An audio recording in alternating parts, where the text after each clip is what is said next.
Price the Lord. Praise the Lord. Nasik സഭയിലുള്ള വിശുദ്ധന്മാരുടെ ആയിരിക്കാൻ കർത്താവ് ഒരുക്കി തന്ന അവസരത്തിൽ നന്ദിയോടെ സ്തോത്രം. नासिक के पवित्र लोगों के साथ और एक दिन रहने के लिए प्रभु ने अवसर दिया, उसके लिए प्रभु धन्यवाद देते हैं. നമുക്ക് വചനവുമായിരിക്കാൻ കർത്താവ് പിന്നെ അവസരങ്ങൾ തരികയാണ്. प्रभु का वचन के सामने बैठने के लिए प्रभु ने फिर से अवसर दिया. കർത്താവ് വരുവാൻ ഇനി അധിക നാളുകളില്ല. हमारा प्रभु आने के लिए अभी ज्यादा दिन नहीं है. അവന്റെ വചനം ധ്യാനിച്ച് അവനായി കാത്തിരിക്കുന്ന ജനം അവന്റെ വരവിനെ ബന്ധപ്പെടുത്തുകയാണ്. उसका आगमन की प्रतीक्षा में वचन का ध्यान करते रहता है. वे लोग प्रभु के आगमन को शीघ्र गति में आने के लिए मतलब इंतजार में है. Price the Lord. Praise the Lord. നമുക്ക് അവന്റെ വരവിനെ ബന്ധപ്പെടുത്തുന്നവരായിരിക്കാം. हम उसके आगमन के लिए प्रभु को प्रोत्साहन करने वाला बने. നമ്മുടെ ഉത്സാഹം കാണുമ്പോൾ കർത്താവിന് എന്തൊരു ആനന്ദമാണ്. हमारा उत्साह देख करके प्रभु को कितना आनंद है. കർത്താവ് അതിനായി നമ്മളെ തിരഞ്ഞെടുത്തല്ലോ. उसके लिए प्रभु ने हमको चुन लिया. ഇന്നലെ നമ്മൾ ചിന്തിച്ച വിഷയം ദൈവത്തെ ആദരിക്കുന്ന ദൈവം ആദരിക്കുന്ന വിഷയത്തെ കുറിച്ചായിരുന്നു. कल हमने जो विचिंतन किया था, जो प्रभु की आदर करेगा प्रभु उसका आदर करेगा, उसका बारे में था. കുറച്ചും കൂടെ അതിനെ കുറിച്ച് പറയാനുണ്ടായിരുന്നു, അതുകൊണ്ട് അത് തുടരാനാണ് ആഗ്രഹിക്കുന്നത്. उसके बारे में और भी कुछ बताने के लिए था, तो इसलिए उसी बात को फिर से मैं आपको दोहराना चाहता हूँ. നമ്മള് ഒന്നാം ദിവസം, അതിന്റെ ഒന്നാം മാസത്തിലെ ഒന്നാം ദിവസം എന്നതിനെ കുറിച്ചുള്ള വിശദീകരണം ഇന്നലെ പറഞ്ഞത് കേൾവിക്കാരുടെ ഹൃദയത്തിൽ ഉണ്ടെന്ന് ചിന്തിക്കുന്നു. कल का खास करके विषय में पहला महीना का पहला दिन का बारे में जो बताया था, वो आपका याददाश्त में होंगे करके मैं आशा करता हूँ. അത് പുതിയ നിയമത്തിൽ കർത്താവിന് ഒന്നാം സ്ഥാനം കൊടുക്കുക എന്നുള്ളതാണ് അതിന്റെ തത്വം. उसका मतलब क्या था कि प्रभु यीशु मसीह को हमारे जीवन में प्रथम स्थान देना. അപ്പോൾ അങ്ങനെ കൊടുക്കുന്ന ദൈവം നമ്മളെ ആ നിലയിൽ ഉയർത്തി വെച്ചു, അതിനുള്ള വഴി തുറന്നു തന്നു. അതുകൊണ്ട് നമുക്ക് അതിന് ആത്മാവിന്റെ സഹായം എപ്പോഴും ഉണ്ട്. प्रभु ने उस रीति में करने के लिए हमको इतना ऊर्जा अवस्था में लाया, और इतना ही नहीं, ऐसा करने के लिए प्रभु का आत्मा का हमें मदद भी है. ഇനി നമുക്ക് ചില കാര്യങ്ങളോട് ചിന്തിക്കാനുള്ളത്, ദൈവത്തിന്റെ തേജസ് ഇറങ്ങി വരുന്നത് ഒന്നാം മാസം ഒന്നാം തീയതിയാണ്. अभी हमें और भी जो चिंता उसके बारे में करना है, तो प्रभु का महिमा जो उतर आते थे वो भी पहला महीना का पहला दिन को थे. അപ്പൊ തന്റെ ജനത്തെ തേജസ് അണിയിക്കണം എന്നുള്ളതും ദൈവത്തിന്റെ വിഷയത്തിൽ, ദൈവത്തിന്റെ കണ്ണുകളിൽ അത് പ്രധാനമായ ഒരു കാര്യമാണ്. मतलब प्रभु का दृष्टि में ये बहुत बहुमूल्य बात था कि प्रभु अपने लोगों को उसका महिमा को बनाना. നമുക്ക് പുറപ്പാട് പുസ്തകം 40-ാം അധ്യായത്തിന് 1-ാം വാക്യത്തിൽ സമാന കൂടാരം നിർമ്മിക്കുന്നതിനുള്ള ബന്ധത്തിൽ അവിടെ നമ്മൾ കാണും. 40-ന്റെ 1-ാം വാക്യം, जब निर्गमन का किताब 40 अध्याय का पहला वचन में मिलावला तंबू का विषय में हम इस बात को देखता है. निर्गमन उसका 40 अध्याय उसका पहला वचन. फिर यहोवा ने मूसा से कहा, पहले महीने के पहले दिन को तुम मिलाप वाले तंबू के निवास को खड़ा कर देना.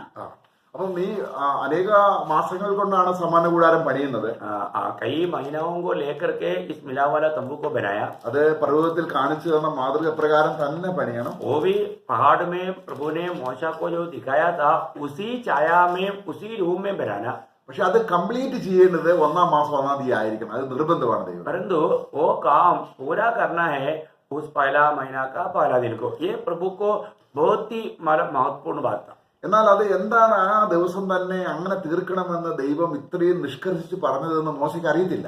क्यों प्रभु ने पहला महीना पहला दिन को ये कार्य को पूर्ण करके खड़ा करना करके प्रभु ने ऐसा कहा क्यों है करके मोशा को नहीं मालूम था. എന്നാൽ അത് നമ്മൾ അതിനെ 34-ാം വാക്യത്തിൽ വായിക്കുമ്പോൾ, उसी निर्गमन 40 अध्याय का 34 वचन में जब हम पढ़ता है, निर्गमन उसका 40 अध्याय का 34 वचन में, तब बादल मिलाप वाले तंबू पर छा गया और यहोवा का तेज निवास स्थान में भर गया. അപ്പൊ തേജസ് എന്താണ് നിറഞ്ഞത്? സമാന കൂടാരത്തിൽ തേജസ് നിറഞ്ഞത് ആ സമാന കൂടാരത്തിന്റെ പണി തീർക്കുന്ന അന്ന് തന്നെ യഹോവയുടെ തേജസ് കൂടാരത്തെ നിറച്ചു. अभी उस महिमा कब वहां पर भर गया या उतर आया? जो उस मिलावला तंबू को जिस दिन खड़ा किया पहला महीना का पहला दिन में, उसी दिन प्रभु का महिमा भी उस भवन में भर गया. നമ്മളോടുള്ള ബന്ധത്തിൽ അത് നിഴൽപാടത്തിൽ എത്ര വ്യക്തമായിട്ട് കർത്താവ് കാണിച്ചു തരികയാണ്. मतलब वो एक छाया है, तो उसका जो सच्चाई जो हमारे जीवन में वो कितना महत्वपूर्ण रीति में प्रभु हमको दिखाता है। സമാഗമന കൂടാരം കർത്താവിനെയാണ് കാണിക്കുന്നത്. अभी हमें मालूम है कि जो मिलाव वाला तंबू जो है वो प्रभु यीशु मसीह को दिखाता है। എന്നാൽ ആ സമാഗമന കൂടാരത്തിന്റെ നിഴലെന്ന വണ്ണം സഭ ആ അനുഗ്രഹിക്കപ്പെട്ട സമാഗമന കൂടാരത്തിന്റെ എല്ലാ പൊരുളും നിവൃത്തീകരിക്കുന്നതാണ് സഭ. इसका मतलब वो जो मिलाव वाला तंबू जो है वो मंडली का एक छाया है और मंडली को किस रीति में प्रभु कार्य करता है वो बात मिलाव वाला तंबू से हमें सीखने के लिए मिलता है। അപ്പോൾ ഇന്ന് ഇവിടെ ഭൂമിയിൽ ഒരു പണി നടക്കുന്നുണ്ട്. आज ये दुनिया में प्रभु एक महान कार्य कर रहा है। അത് ആ പണി നടന്നുകൊണ്ടിരിക്കുകയാണ്. प्रभु वो काम कर रहा है। ഈ സമാഗമന കൂടാരം തേജസ് കൊണ്ട് നിറയുന്ന ഒരു ദിവസമുണ്ട്. अभी ये मिलाव वाला तंबू महिमा से भरने वाला एक दिन है।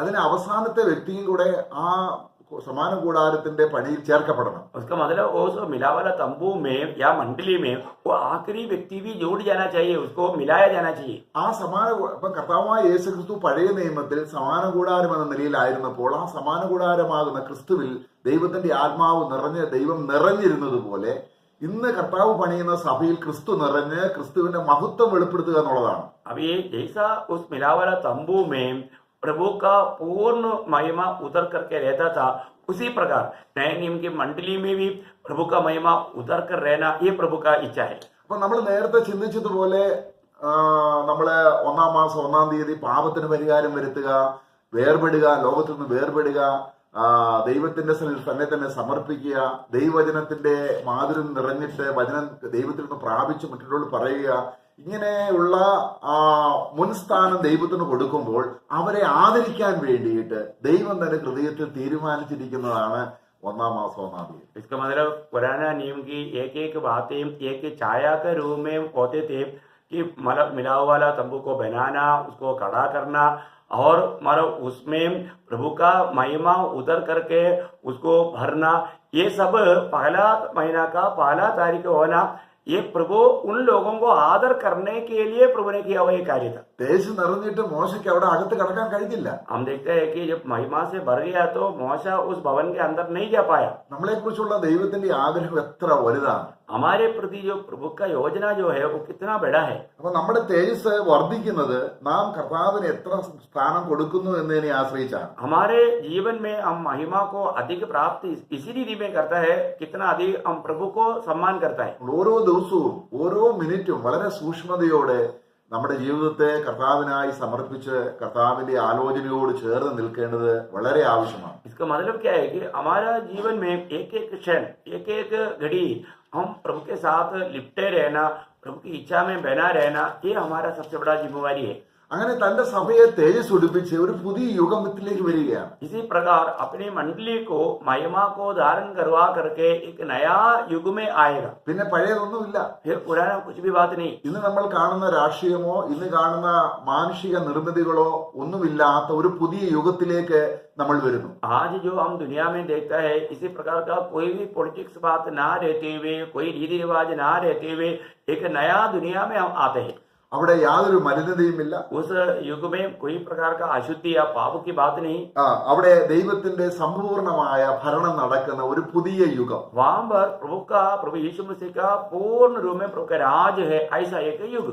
അപ്പോൾ നോഹയോടുള്ള ബന്ധത്തിൽ നോഹയിലൂടെ ന്യായവിധി കഴിഞ്ഞ് നോഹ പെട്ടകത്തിൽ നിറങ്ങുമ്പോൾ അങ്ങനെ ഒരു കാലാവസ്ഥയായിരുന്നു. ഒരു പുതിയ യുഗം, ഒരു പുതിയ കലണ്ടർ ആരംഭിക്കുന്ന, ഒരു പുതിയ ജനവാസമുള്ള, നോഹയും കുടുംബവും മാത്രമുള്ള ഒരു പുതിയ ഭൂമിയെ നമ്മൾ കാണുന്നു. जब नोहा के समय में जलप्रलय हुआ, जलप्रलय के बाद में नोहा और उनका परिवार एक नया युग में प्रवेश किया, एक मतलब एकदम एक नया दुनिया में वो प्रवेश किया, ये एक छाया है।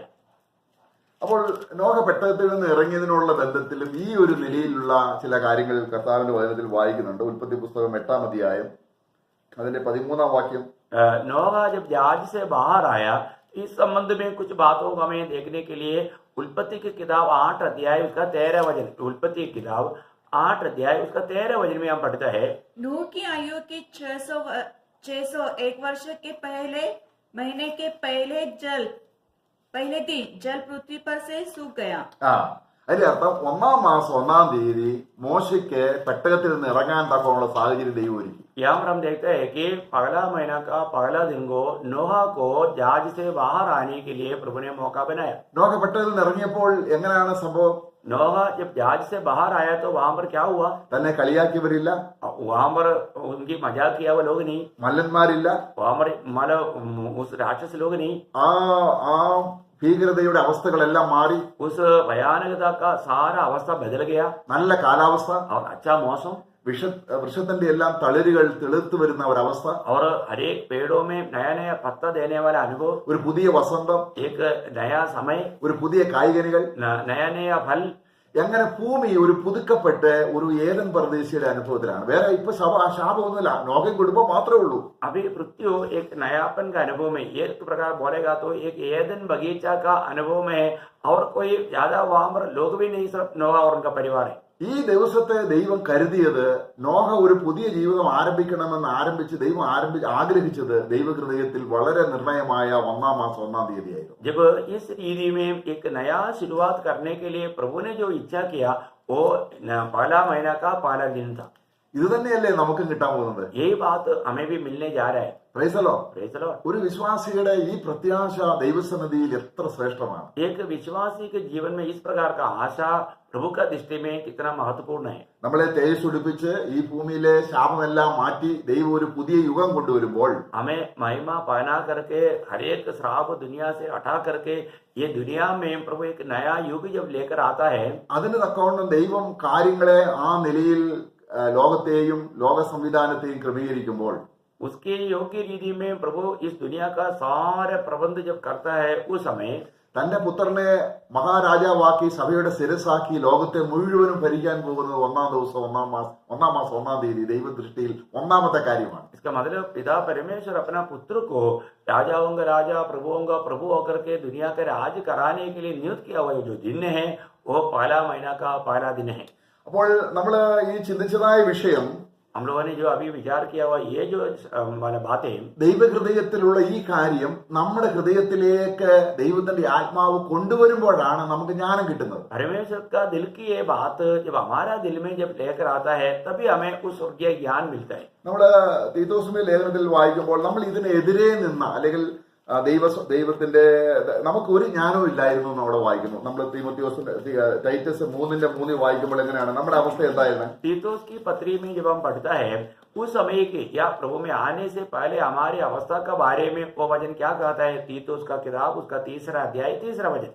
क्योंकि हम भी पहले निर्बुद्धि और आज्ञा न मानने वाले और भ्रम में पड़े हुए और विभिन्न प्रकार की अभिलाषाओं और सुख विलास के दासवत में थे और बैरभाव और डाह करने में जीवन व्यतीत करते थे और घृणित थे और एक दूसरे से बैर रखते थे.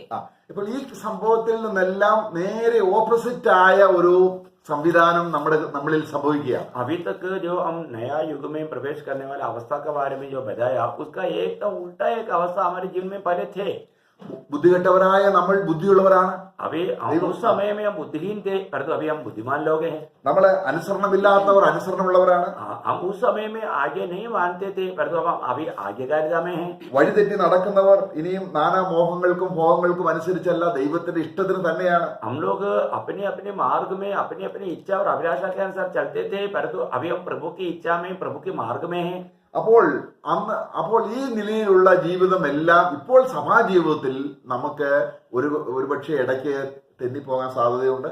इस समय में हम मंडली जीवन में हो सकता है हमारे जीवन में कोई बातों में फिसल जाने का भी खतरा रहता है. പിന്മാറാൻ സാധ്യതയുണ്ട്. हम बाइकस्लाइडर हो सकता है. നമ്മള് അസൂയപ്പെടാൻ സാധ്യതയുണ്ട്. हम लोग नफरत कर सकता है. ഈ പരിജ്ഞാനത്തിൽ നിന്ന് പിന്മാറാൻ സാധ്യതയുണ്ട്. इस ज्ञान से वंचित हो सकता है. പക്ഷെ ആ ദിവസം വന്നു കഴിഞ്ഞാൽ പിന്നെ അതിനൊരു സാധ്യതയില്ല. परंतु वो नया युग में जब आने के बाद में फिसलने के लिए कोई भी ऐसा बाधा या बात नहीं. അപ്പോൾ ഇപ്പോൾ നമുക്ക് കിട്ടിയ ജ്ഞാനത്തിന്റെ അടിസ്ഥാനത്തിലാണ് ഇനി ആ യുഗപ്പിറവിയിലേക്ക് നമ്മൾ പ്രവേശിക്കുന്നത്. अभी हमें जो प्रभु ने स्वर्गीय ज्ञान दिया है उसके अनुसार हम उस नया युग में प्रवेश करने जा रहे हैं. അപ്പോൾ ദൈവം എന്നെ ഇപ്പോൾ എവിടെ ആക്കി വെച്ചിരിക്കുന്നു എന്നതിന്റെ ഒരു ജ്ഞാനം ദൈവത്തോട് ചോദിച്ച് നമ്മൾ മനസ്സിലാക്കണം. अभी प्रभु ने मुझको कहां पर लाकर रखा है ये बात हम प्रभु से पता करके उसके अनुसार हमें जीवन बिताना चाहिए.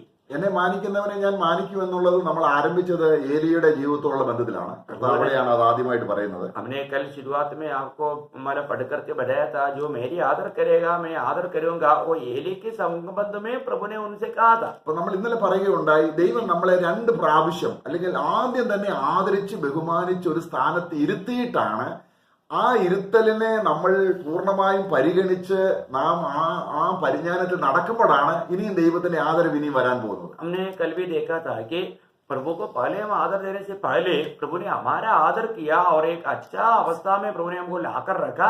इसके बाद में उस अवस्था में रहते हुए जैसे हम प्रभु की आदर करेगा, उसके अनुसार प्रभु भविष्य को हमारे जीवन में आदर करने वाला है. അപ്പോൾ എന്നെ മാനിക്കുന്നവനെ ഞാൻ മാനിക്കും എന്ന് പറയുന്നതിന് മുൻപ് ദൈവം ഏലിയോട് ഈ വിഷയം പറയുന്നുണ്ട്. നമുക്കതൊന്ന് വായിക്കാം. जब मेरा आदर करेगा मैं उनके आदर करूंगा, ये बात बोलने से पहले एली से प्रभु कुछ बातें कहता है. हम वो बात को पढ़ेंगे. നമുക്ക് 1 ശമൂവേൽ അതിന്റെ 2-ാം അധ്യായത്തിന്റെ 27 മുതലുള്ള വാക്യങ്ങളൊന്ന് വായിക്കാം. उस पहला शमूएल दूसरा अध्याय का 27 वचन से हम पढ़ेंगे. पहला शमूएल दूसरा अध्याय उसकी 27 वचन से. तब परमेश्वर ने एक जन एली के पास जाकर उसे कहने लगा, यहोवा यो कहता है कि जब तेरे मूल पुरुष का घराना मिस्र में फिरौन के घराने के वश में था, तब क्या मैंने उस पर निश्चय प्रकट न हुआ था? और क्या मैंने उसे इस्राएल के सब गोत्रों में से इसलिए चुन नहीं लिया था कि मेरा याजक होकर मेरी वेदी के ऊपर चढ़ावे चढ़ाए और धूप जलाए और तेरे सामने एपोद पहना करे? और क्या मैंने तेरे मूल पुरुष के घराने को इस्राएल के सारे हव्य में न दिए थे? इसलिए मेरे मेल बलि और अन्न बलि को जिन्हें मैंने अपने धाम में चढ़ाने की आज्ञा दी है, उन्हें तुम लोगों क्यों पांव तले रोनते हो? और तू क्यों अपने पुत्र का मुझसे अधिक आदर करता है कि तुम लोग मेरे इस्राएली प्रजा की इच्छा से अच्छी भेंट खा खा के मोटे हो जाओ? इसलिए इस्राएल के परमेश्वर यहोवा की ये वाणी है कि मैंने कहा था कि तेरा घराना और तेरा मूल पुरुष का घराना मेरे सामने सदैव चला करेगा, परंतु अब यहोवा की वाणी यह है कि यह बात मुझसे दूर हो, क्योंकि जो मेरा आदर करे मैं उसका आदर करूंगा और जो मुझे ഇവിടെ കർത്താവ് ഇത് പറയുമ്പോൾ ആദ്യം തന്നെ പറയുകയാണ്, നിന്നെ ഞാൻ ഏത് സ്ഥാനത്ത് നിന്ന് ഉയർത്തി എന്നെ മാനിക്കത്തക്ക രീതിയിൽ ഞാൻ നിന്നെ ആക്കി വെച്ചു. प्रभु इन बातों को कहने से पहले प्रभु एक बात कहता है कि तुझे मैंने कहां से निकाल करके मैंने कौन सा पदवी में तुझे लाकर रखा. ഏലി അത് മനസ്സിലാക്കണമായിരുന്നു. एली के जीवन में वो बात जो प्रभु ने उनके जीवन में किया, वो बात को समझना चाहिए था. അത് ആ സ്ഥാനത്ത് നിന്നുകൊണ്ട് ദൈവത്തെ മാനിക്കുക, പ്രതിപുരുഷനായി നിന്നുകൊണ്ട് ലോകത്തിന് മുമ്പിൽ ദൈവത്തെ മാനിക്കുക എന്നുള്ള വലിയൊരു ഉത്തരവാദിത്വത്തിൽ അദ്ദേഹം വീണുപോയി. इस दुनिया के सामने प्रभु ने लाकर रखा हुआ उस पदवी में रह करके प्रभु का सम्मान करना चाहिए, वो बात एली भूल गया. നമ്മളെ സംബന്ധിച്ച് അങ്ങനെയാണ്.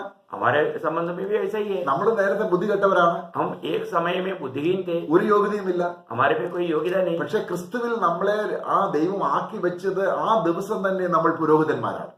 हम लोग जिस दिन में प्रभु ने हमारा उद्धार किया, उस दिन से हम प्रभु के याजक लोग हैं. ദൈവത്തിന്റെ യാഗപീഠത്തിൽ വരുവാനും യാഗം അർപ്പിക്കുവാനും ദൈവജനത്തിന് സമാധാനമായിരിക്കാനും ഒക്കെയും ദൈവം നമ്മളെ തെരഞ്ഞെടുത്ത അന്ന് മുതൽ നമ്മൾ ആ ഔദ്യോഗിക പദവി വഹിക്കുന്നവരാണ്. प्रभु में आने के बाद में प्रभु का उस भेंट चढ़ाने के लिए, प्रभु को महिमा करने के लिए, उस दिन से प्रभु का कामों के लिए नियुक्त किया हुआ याजक लोग हैं. ആ കാര്യത്തെക്കുറിച്ചാണ് 1 പത്രോസ് 2-ാം അധ്യായത്തിന് 9 മുതലുള്ള വാക്യങ്ങൾ നമ്മൾ वाയിക്കുന്നത്. वही बात के बारे में हम पहला पत्रोस दूसरा अध्याय इसका 9 वचन में पढ़ते हैं. दूसरा अध्याय उसका 9 वचन में हम पढ़ते हैं. पर तुम एक चुना हुआ वंश और राज पदधारी, याजकों का समाज और पवित्र लोग और परमेश्वर की नीच प्रजा हो, इसलिए कि जिसने तुम्हें अंधकार में से अपनी अद्भुत ज्योति में बुलाया है कि उसके गुण प्रकट करो. Price the Lord. അപ്പൊ ദൈവത്തിൻ്റെതായിരിക്കുന്ന ഈ സൽഗുണങ്ങൾ, ദൈവം ഇത്രയും നല്ലവനാണെന്നും കൃപയുള്ളവനാണെന്നും എന്നെ അധമമായ അവസ്ഥയിൽ നിന്ന് ഉയർത്തി ഒരു രാജകീയ പുരോഹിതനാക്കി എന്നെ ദൈവത്തിന്റെ അവകാശിയാക്കി എന്നൊക്കെയുള്ള ജ്ഞാനത്തിൽ ഈ പുരോഹിതൻ അല്ലെങ്കിൽ ഈ സഭയിലെ ഓരോ വ്യക്തിയും ഇത് മനസ്സിലാക്കി ദൈവത്തെ മാനിക്കേണ്ടത് ആവശ്യം. इसका मतलब क्या है कि हरेक पवित्र लोग जिन्होंने भी उद्धार पाया है, उनको ये समझना चाहिए कि वो काम पड़े थे, इतना अंधकार में थे, प्रभु ने इतना अद्भुत ज्योति में लाया, प्रभु का गुण प्रकट करते हुए, प्रभु को महिमा देते हुए, प्रभु जिस कार्य के लिए नियुक्त किया उन कामों में विश्वास योग्य रहते हुए कार्य करना हर एक उद्धार पाया हुआ हर एक पवित्र लोगों का कर्तव्य है। പക്ഷെ നമ്മൾ ഇങ്ങനെ ആക്കിയിട്ടും നമ്മളത് അറിയുന്നില്ല. परंतु हमें इतना अच्छा अनुभव में प्रभु ने लाकर रखा तो भी हम लोग इस बात को नहीं समझते। കർത്താവ് പറയുകയാണ്, എന്റെ നാമം നിങ്ങൾ നിമിത്തം ദുഷിക്കപ്പെടുകയാണ്. प्रभु कहता है कि मेरा पवित्र नाम तुम्हारे कामों के द्वारा निंदित हो जाता है। നിങ്ങളുടെ നാവിൽ എന്റെ നാമം എടുക്കാൻ തന്നെങ്കിലും അത് നിങ്ങൾ എന്നെ അപമാനിക്കുന്നു. तुम्हारे ओटो में मेरा पवित्र नाम को लेने के लिए मैंने सुंदर अवसर दिया तो भी तुम लोग मेरी निंदा करते हो। അപ്പൊ അതരങ്ങളിലൂടെ എന്നെ വേഗം കർത്താവ് അത് പ്രാർത്ഥനയിൽ ആദ്യം തന്നെ പറയുകയാണ്, പിതാവേ തിരുനാമത്തിന് അപമാനം വരാൻ ഇടവരുതരുത്, നിന്റെ നാമം മഹത്വപ്പെടണമേ. यहाँ पर हम देखते हैं यूहन्ना 17 अध्याय में पिता से जब प्रार्थना करने के समय में ये पिता तेरे नाम पवित्र माने जाए, मतलब तेरे नाम को महिमा मिले, ये प्रभु यीशु मसीह खुद कहता है। അപ്പൊ എന്നെ കർത്താവേ കർത്താവേ എന്ന് വിളിക്കുന്നവരല്ല, ആ പിതൃഹൃദയത്തെ മാനിക്കത്തക്ക രീതിയിൽ യോഗ്യമായ ഒരു നിങ്ങളെ വിളിച്ച വിളിക്ക് യോഗ്യവണ്ണം നടപ്പീൻ. इसका मतलब प्रभु कहता है कि मुझे हे प्रभु कहने वाला नहीं, उस पिता का दिल को आनंदित करने वाला होकर के उसकी योग्य जीवन बिताओ। പക്ഷെ നമുക്കത് സാധിക്കുന്നില്ല. परंतु हमसे वो नहीं हो पाता, അനേകർക്ക് സാധിക്കുന്നു. बहुत लोगों को होता है। അതിന് തമ്മിലുള്ള വ്യത്യാസം എന്താണ്? इसका आपस का फर्क क्या है? ദൈവം വിളിച്ചാക്കിയ നിലയിലുള്ള ഒരു നല്ല നടപ്പിന് ദൈവികമായ പരിശുദ്ധാത്മാവിന്റെ പരിജ്ഞാനം നമുക്ക് ആവശ്യമാണ്. प्रभु ने जो लेकर आया हुआ उस अवस्था में बना रहने के लिए स्वर्गीय ज्ञान का हमें जरूरत है। നമ്മൾ ഈ വചനത്തിലൂടെ സന്ദേശങ്ങൾ തരുന്നതിലൂടെ ഒരുക്കുകയും ദൈവാത്മാവ് നമുക്ക് വചനത്തിലൂടെ ജ്ഞാനം തരികയാണ്. इस ज्ञान इस वचन को देने के द्वारा प्रभु हमें उस स्वर्गीय ज्ञान को दे रहा है। നമ്മൾ ലോകത്തിന് ജ്ഞാനമുള്ളവരായിരുന്നു, हम दुनिया का ज्ञान के लोग थे, എന്നാൽ ലോകത്തിന്റെ ജ്ഞാനത്തിന് ഈ കാര്യങ്ങൾ മനസ്സിലാകില്ല. परंतु दुनिया की ज्ञानियों को ये बातें नहीं समझेगा। ഇത് ദൈവജനത്തിന് മാത്രം മനസ്സിലാകുന്ന ഒരു കാര്യമാണ്. ये सिर्फ प्रभु का जन को ही समझने वाला बात है। ഇന്ന് ഒരു പുരോഹിതനാണെന്ന് ഒരു ലോക മനുഷ്യനോട് ചോദിച്ചാൽ അവരെ ആരെയാണ് ചൂണ്ടിക്കാണിക്കുന്നത്? आज एक याजक को दिखाने के लिए अगर दुनिया के लोगों को बोलेगा तो वे लोग किसको दिखाएंगे? പോപ്പ്, കർദിനാൾ, പുരോഹിതൻ, ഇങ്ങനെ ചട്ടങ്ങൾക്ക് കീഴ്പ്പെട്ട ലോഹയിട്ട ഒരു ഭരണ സംവിധാനത്തെയാണ് ലോകം ഇന്ന് പുരോഹിതനെന്ന് കാണുന്നത്. दुनिया के लोग उन लोगों को दिखाएगा जो दुनिया की एपिस्कोपल मंडलियां हैं या ये हमारा धर्म के लोग हैं, पोप है, कर्दिनाल है, बिशप है, पादरी है, ऐसे लोगों को दिखाएंगे। അവര് ആ ഒരു ചട്ടങ്ങളിലൂടെ ദൈവത്തിന് കിട്ടേണ്ട മാനം കവർന്ന് ദൈവത്തെ അപമാനിക്കുകയാണ്. मतलब प्रभु को जो सम्मान मिलना चाहिए उसको लूटने वाले लोगों को दिखा करके बोलेगा यही क्रिस्ती लोग हैं। എന്നാൽ ഇന്ന് രക്ഷിക്കപ്പെട്ട ഒരു സാധാരണക്കാരനായ വിശ്വാസിയെ ദൈവം ഉടനെ തന്നെ ആക്കി വെക്കുന്നത് പൗരോഹിത്യത്തിലേക്കാണ്. परंतु नया नियम के अनुसार आज जो उद्धार पाते हैं उस व्यक्ति को प्रभु एक याजक बनकर के नियुक्त करता है। എന്നാൽ അത് മനസ്സിലായില്ല എങ്കിൽ, ആ ജ്ഞാനം കിട്ടിയില്ല എങ്കിൽ ലോകപ്രകാരം പൗരോഹിത്യം കിട്ടുന്ന രീതിയിൽ ശ്രമിക്കും. अगर वो बात का प्रकाशन अगर नहीं मिलेगा तो दुनिया का रीति में एक याजक बनने के लिए और वो पदवी पाने के लिए वो इच्छा करेगा। ഇത് പുരോഹിതനാകുന്നത് ഒരു സഭാ സംഘടനയുടെയും ഓർഡിനേഷനോ കൈവപ്പോടെ അല്ല, ദൈവം നേരിട്ട് ആക്കി വെക്കുകയാണ്. ये याजकपन का पदवी जो मिलता है वो कोई मंडली हाथ लगाने के द्वारा नहीं, ये परमेश्वर डायरेक्ट सीधा उस व्यक्ति को देता है। ഞാനപ്പോൾ ഒരു ദൈവദാസന്റെ കാര്യം ഓർക്കുകയാണ്. मैं अभी एक प्रभु का दास का बारे में स्मरण करता है। നമ്മള് നാട്ടിലെ ഒരു സാധാ വിശ്വാസിയായിരുന്ന ആള് പിന്നീട് ബിഷപ്പായി. वो व्यक्ति एक दुनिया में मतलब दुनिया के रीति में एक सादा व्यक्ति था, परंतु अभी वो इस एक ऐसा मंडली का एक बिशप बना। എന്നാൽ ഇന്ന് വളരെ ദൈവനാമം ദുഷിക്കപ്പെടുന്ന രീതിയിൽ പുറത്തും ഇന്ത്യയിലും പോലീസ് റെയ്ഡ് ചെയ്ത് അദ്ദേഹത്തെ വളരെയധികം വിഷമസ്ഥിതിയിലാക്കിയത് ആർക്കാണ് മാനക്കേട് ഉണ്ടാക്കിയിരിക്കുന്നത്? आज का अवस्था देखेगा तो वो व्यक्ति उनका पूरा मतलब इतना दुनिया कमाया और उसके ऊपर पुलिस रेड चल रहा है और इसके द्वारा किसका बदनाम हो रहा है? ദൈവനാമം ദുഷിക്കപ്പെടുകയാണ്. प्रभु का नाम बदनाम हो रहा है। കാരണം ദൈവത്തിന്റെ ജ്ഞാനമില്ല, क्योंकि स्वर्ग का ज्ञान नहीं। അപ്പൊ അദ്ദേഹത്തിന് കിട്ടിയിരിക്കുന്ന ബിഷപ്പ് എന്നുള്ള സ്ഥാനം അനുസരിച്ച് ദൈവം സ്വർഗത്തിൽ അദ്ദേഹത്തെ ആദരിക്കൂ? आज उसको दुनिया के सामने बिशप का पदवी मिला, उसके अनुसार स्वर्ग में प्रभु सम्मान करेगा क्या? ഒരിക്കലുമില്ല. कभी नहीं। കാരണം ദൈവം ആക്കി വെച്ച സ്ഥാനം വിട്ടിട്ട് സ്വന്തം വഴിയിലൂടെ മാനം അന്വേഷിക്കും. നമ്മളെ മാനിക്കാൻ ദൈവം ആക്കി വെച്ചിരിക്കുന്ന ആ ദിവസം നമുക്ക് നമ്മുടെ നടപ്പ് എങ്ങനെയുണ്ട് എന്ന് കാണാനായിട്ട് ദൈവം വെയിറ്റ് ചെയ്യുക. अभी हमको ये बात को जानना है कि प्रभु हमारे लिए एक दिन ठहराया है परंतु इस जीवन में हम कैसा चला है वो बात प्रभु देखते रहता है और वो दिन के इंतजार में है। അപ്പൊ നമ്മളൊക്കെ ഈ ജ്ഞാനമില്ലെങ്കിൽ നമ്മൾ പെട്ടെന്ന് എന്തൊക്കെയോ നേടാൻ നമ്മൾ ശ്രമിക്കും. अगर ये स्वर्गीय ज्ञान अगर हमें नहीं मिला है तो हम कुछ पाने के लिए हम परिश्रम करेंगे. അത് അപ്പോൾ ദൈവം ഒരു വിശ്വാസിയെ പുരോഹിതനാക്കുമ്പോൾ അല്ലെങ്കിൽ അവനെ ഈ ഭൂമിയിൽ നമ്മൾ ഏരിയയെ പോലെ അവനെ ആദ്യം മാനിച്ച് ദൈവത്തെ ആദരിക്കത്തേക്ക് മാനിച്ചാക്കുമ്പോൾ പുരോഹിതനാക്കി രാജീയ പുരോഹിതനാക്കി വെക്കുമ്പോൾ ഈ ദൈവിക ജ്ഞാനവും കൂടെ കൊടുക്കുന്നുണ്ട്. जब एक व्यक्ति को प्रभु याजक बनाता है तो एली के जैसा उसको पहले प्रभु ने इतना बड़ा आदर का पद भी दिया. उस समय में प्रभु उस व्यक्ति को ये स्वर्गीय ज्ञान भी देता है. അത് നശിച്ചു പോകുന്നതല്ല, परंतु वो ज्ञान कभी नाश नहीं होता, അത് കെട്ടുപോകുന്നതല്ല, वो बुझता नहीं, അത് മാനുഷികമല്ല. वो मानुषिक नहीं. പൗലോസ് അത് 1 കൊരിന്ത്യർ 2 അധ്യായത്തിന്റെ 5 വാക്യത്തിൽ അത് വായിക്കുമ്പോൾ നമുക്ക് 6 വാക്യത്തിൽ അത് വായിക്കുന്നുണ്ട്. पहला कुरिन्दी 2 अध्याय का 6 वचन में पौलुस इसका बारे में कहता है. पहला कुरिन्दी 2 अध्याय उसका 6 वचन. फिर भी सिद्ध लोगों में हम ज्ञान सुनते हैं, परंतु इस संसार का और इस संसार के नाश होने वाले हाकिमों का ज्ञान नहीं. അപ്പോൾ നെക്സ്റ്റ് വാക്യം കൂടെ 7 വാക്യം കൂടെ. परंतु हम परमेश्वर का वो गुप्त ज्ञान भेद की रीति पर बताते हैं, जिसे परमेश्वर ने सनातन से हमारी महिमा के लिए ठहराया है. നോക്കുക, നമ്മൾക്ക് തരാൻ പോകുന്ന ആ മഹിമയുടെ ജ്ഞാനം അത് ഇവിടെയല്ല, ഭൂമിയിലല്ല, അത് ദൈവം ഒരുക്കി വെച്ച ആ ദിവസം നമുക്ക് കിട്ടും. അതിന്റെ ജ്ഞാനം നമ്മുടെ ഉള്ളിൽ വരുമ്പോൾ ആ നശിച്ചു പോകുന്നില്ല. അത് നശിച്ചു പോകുന്ന ജ്ഞാനമല്ല, ഈ ലോകത്തിലെ നശിച്ചു പോകുന്ന പ്രഭുക്കന്മാരുടെ ജ്ഞാനവുമല്ല. ദൈവം മർമ്മമായിട്ട് തന്റെ മക്കൾക്ക് പുരോഹിതന്മാർക്ക് കൊടുക്കുന്ന ഒരു ജ്ഞാനമാണ്. जो हमें मिलने जा रहा है वो महिमा, वो एक भेद है. अभी वो बात मतलब दुनिया के लोगों को नहीं, परंतु प्रभु की बुलाए हुए प्रभु की याजकों को प्रभु देने वाला है. ये ज्ञान प्रभु के चुने हुए लोगों को देता है. എപ്പോഴാണ് തരുന്നത്? ये कब ये महिमा देगा? നമ്മൾ എഫേസ്യ ലേഖനത്തിൽ നമ്മൾ വായിക്കുമ്പോൾ एफेसियों का पत्री में जब हम पढ़ता है, അവിടെ എഫേസ്യ ലേഖനം അതിന്റെ 1 അധ്യായം അതിന്റെ 8 വാക്യത്തിൽ जब एफेसियों का पत्री उसकी पहला अध्याय 8 वचन में, एफेसियों उसका पहला अध्याय 8 वचन, जिसे उसने सारे ज्ञान और समझ सहित हम पर बहुताय से किया.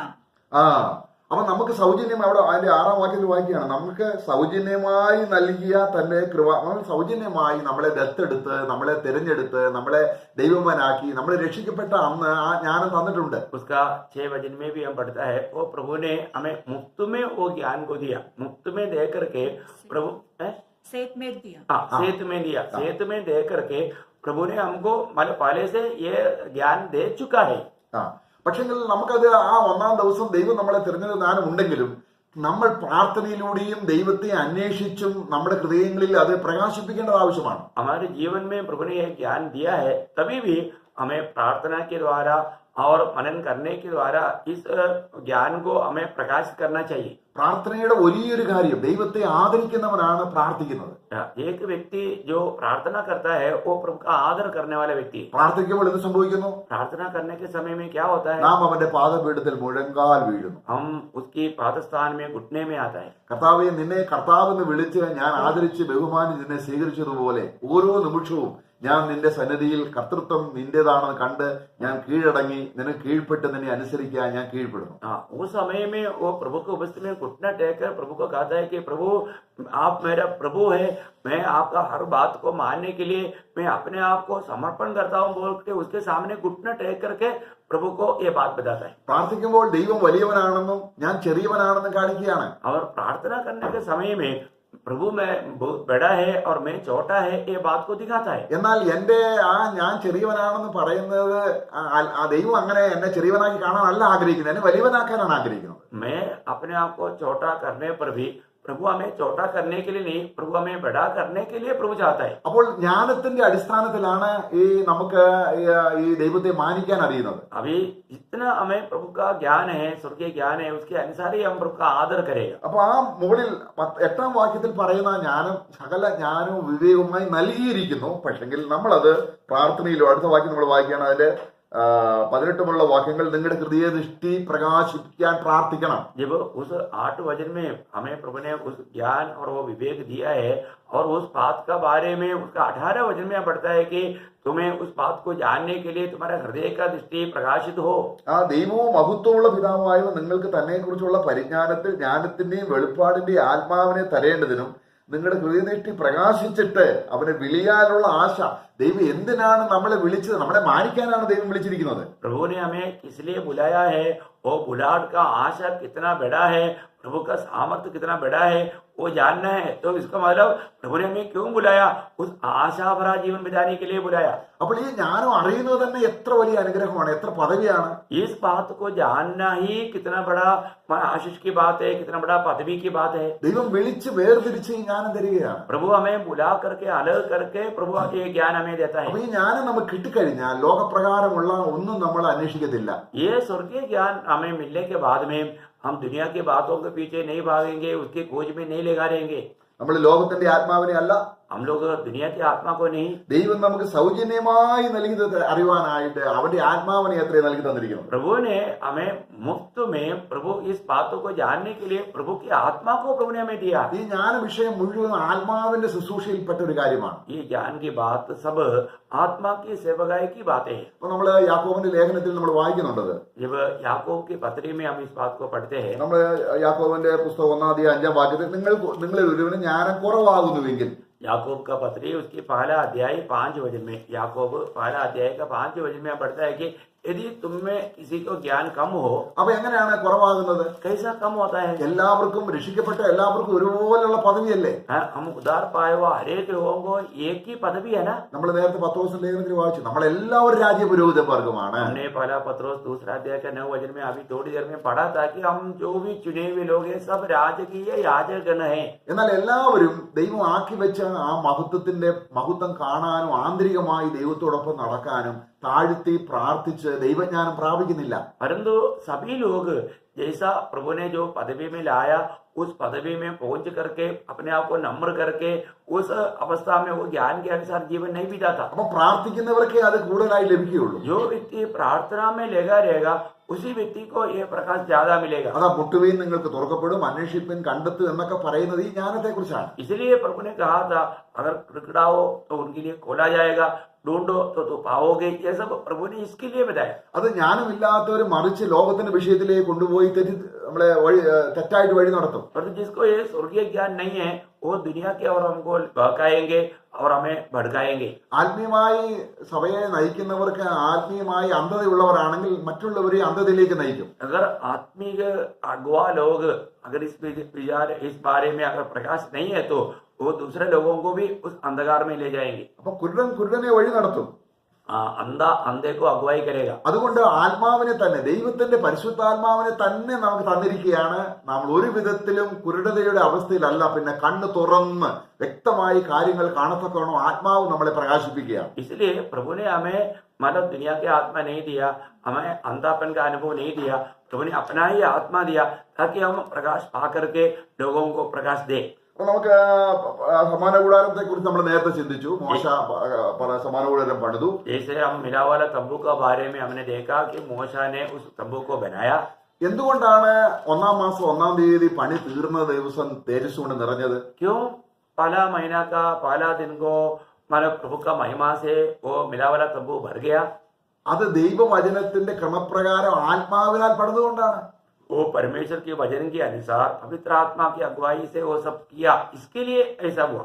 അവിടെ മോശയുടെ ഐഡിയ അല്ല, यहाँ पर मूसा का कोई भी बुद्धि ज्ञान का बात नहीं, മാനുഷികമായ ഒരു പരിശ്രമം അവിടെ വന്നിട്ടില്ല. और मनुष्य का कोई बुद्धि और परिश्रम का बात नहीं. അപ്പോൾ ഈ സമാന കൂടാരം 1 മാസം 1 തീയതി തേജസ് നിറയാൻ കാര്യം അതിന്റെ പണി മുഴുവനും നടത്തിയത് ദൈവാത്മാവിനാലായിരുന്നു. इस मिला वाला तंबू में पहला महीना का पहला दिन को प्रभु का महिमा उतर आने का कारण क्या है कि वो सब पवित्र आत्मा के द्वारा स्वर्गीय ज्ञान से किया. इसलिए അവിടെ നമുക്ക് പുറപ്പാട് പുസ്തകം 31-ന്റെ 5-ാം വാക്യത്തിൽ जब नरगमन का किताब 31 अध्याय उसकी 5 वचन में, नरगमन 31 का 5 वचन में हम ആദ്യം 2-ാം വാക്യം വായിച്ചിട്ട് പിന്നെ 5-ാം വാക്യം उसका दूसरा वचन पढ़ेंगे, इसके बाद 5 वचन पढ़ेंगे. ने ऊरी के पुत्र बसलेल को, जो हूर का पोता और यहूदा का गोत्र का है, नाम लेकर बुलाया है. ഓക്കെ, അവിടെ ദൈവം പ്രത്യേകിച്ച് പേർ പറഞ്ഞ് വിളിക്കുകയാണ്. यहाँ पर हम देखते हैं कि प्रभु ने नाम लेकर पुकारते हैं. അപ്പൊ എല്ലാവരും വിളിക്കപ്പെട്ടവരാണ്. सभी लोग बुलाए हुए लोग हैं, എന്നാൽ ഇദ്ദേഹത്തെ ഒരു പ്രത്യേക ഉദ്ദേശത്തിന് വിളിക്കുകയാണ്. परंतु कुछ लोगों को नाम ले करके प्रभु का महिमा के लिए प्रभु अलग करते हैं. എന്നിട്ട് അതിന്റെ 5-ാം വാക്യം വായിക്കുമ്പോൾ उसका 5 वचन में हम देखता है, और जड़ने के लिए मणि कटने में और लकड़ी पर नक्शी का काम करे ദിവ്യാത്മാവിൽ നിറച്ചു എന്നില്ലേ ഒക്കെ और सो उनमें दान के गोत्र वाले हक 4-ാം वरन വാക്യം. जितने बुद्धिमान हैं उन सबों को हृदय में बुद्धि देता हूँ സർവ്വവിധ സാമർഥ്യം കൊണ്ടും ദിവ്യാത്മാവിനാൽ ജ്ഞാനവും ബുദ്ധിയും കൊണ്ടും നിറച്ചിരിക്കുന്നു. वे वहां पर हम पढ़ते हैं कि उनको सारे सामर्थ्य का कार्य करने के लिए उस ज्ञान की आत्मा से भर दिया करके वहां पर लिखा है. 35-ന്റെ 30-ാം വാക്യത്തിൽ മോശ അത് പറയുന്നുണ്ട്. उसका 35 का 30 वचन में भी मौसा उस बात को कहता है. उसका 35 का 30.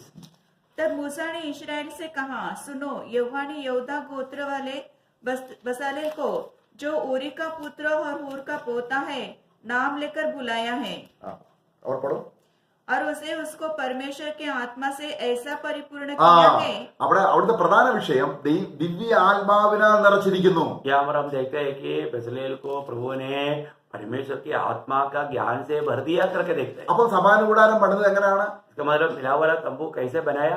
ദിവ്യാത്മാവിനാൽ, उस आत्मा के सामर्थ्य से. അപ്പോൾ അപ്പോസ്തലന്മാരും പ്രവാചകന്മാരും എന്ന അടിസ്ഥാനത്തിൽ മേൽ നിങ്ങളെയും ആ മൂലക്കല്ലിനോട് ചേർത്ത് ആത്മാവിൽ പണിതു വരുന്നു എന്നാണ് നമ്മൾ വായിക്കുന്നത്. നമ്മൾ എഫേസ്യ ലേഖനം 1-ാം അധ്യായത്തിന്റെ 2-20 വാക്യങ്ങളിൽ. जब हम लोग देखते हैं कि एफेसियों का पत्री उसका 2 अध्याय का 20 वचन में प्रेरित और भविष्यवक्ताओं इस नींव पर प्रभु मंडली को बनाता है करके हम लोग वहां पर देखते हैं. അപ്പൊ നമുക്ക് ഈ പരിജ്ഞാനം നമ്മൾ കിട്ടാൻ വേണ്ടി ദൈവത്തെ ആദരിക്കാനുള്ള, ബഹുമാനിക്കാനുള്ള ഒരു ആദരവ് കിട്ടാൻ നമുക്ക് ആത്മാവിന്റെ സഹായം വളരെ ആവശ്യമാണ്. हमें इस आत्मा का अगुवाई मिलने के लिए हमें आत्मा का मदद चाहिए.